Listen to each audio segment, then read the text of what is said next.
இந்தியாவில் உண்மையாகவே case and fuels தீர்ந்து போச்சுன்னா என்ன ஆகும்? இப்போ நம்ம இந்தியாவில், அதுவும் முக்கியமாக தமிழ்நாட்டில் எவனோ பரப்பி விட்ட ஒரு ரூமர்னால வீட்டில் இருக்க அண்டா குண்டாலெல்லாம் வந்து பெட்ரோல் டீசல் வாங்கிட்டு போயிட்டு இருக்காங்க.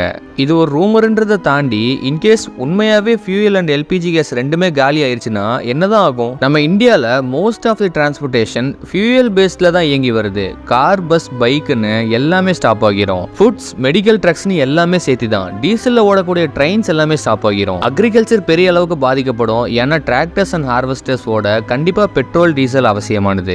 அதுவே இல்லைன்னா ஒண்ணுமே பண்ண முடியாது. ரெஃப்ரிஜரேட்டர் ட்ரக்ஸ்ல தான் பல ஊருக்கு பால்லாம் கொண்டு போயிட்டு இருக்காங்க. எல்லாமே காலி ஆயிரும். அண்ட் நம்ம இந்தியாவில் பல லட்சக்கணக்கிலான வீடுகளில் எல்பிஜி கேஸை தான் குக்கிங்க்கு மெயின் சோர்ஸாகவே பயன்படுத்திட்டு இருக்காங்க. சில பேர் விறகடுப்புலாம் யூஸ் பண்ணுறாங்க. பட் சில பேருக்கு இருக்க வேலைக்கும் லைஃப் ஸ்டைலுக்கும் செட் ஆகுன்றது சந்தேகம் தான். ஹாஸ்பிட்டலில் இருக்க டீசலில் ஓடுற ஜென்ரேட்டர்ஸ் எல்லாமே ஸ்டாப் ஆகிரும். இது ஒரு அவசர காலகட்டத்துக்கு கை கொடுக்காம போகலாம். And oxygen cylinders and medical supplies வரத்துக்கே ஃபர்ஸ்ட் ஒரு வண்டி வேணும். அதுக்கு டீசல் கிடைக்கணும்.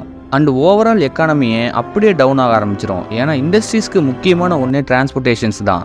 அதுவே இல்லைன்னா ஒரு ப்ராடக்ட் ஒரு இடத்த விட்டு இன்னொரு இடத்துக்கு போகாது. ப்ரொடக்ஷன் அப்படியே ஸ்டாப் ஆகிரும். வேலை போகும் அண்ட் ஃபுல்லாக டேமேஜ் ஆகிரும். இந்த இஷ்யூக்கு அப்புறம் லாஸ்ட்டாக நீங்கள் எவ்வளோக்கு பெட்ரோல் அடிச்சிங்கன்றதை மறக்காமல் கமெண்ட் பண்ணிட்டு போங்க. பார்க்கலாம் யார் அதிகமாக அடிச்சிருக்காங்கன்னு.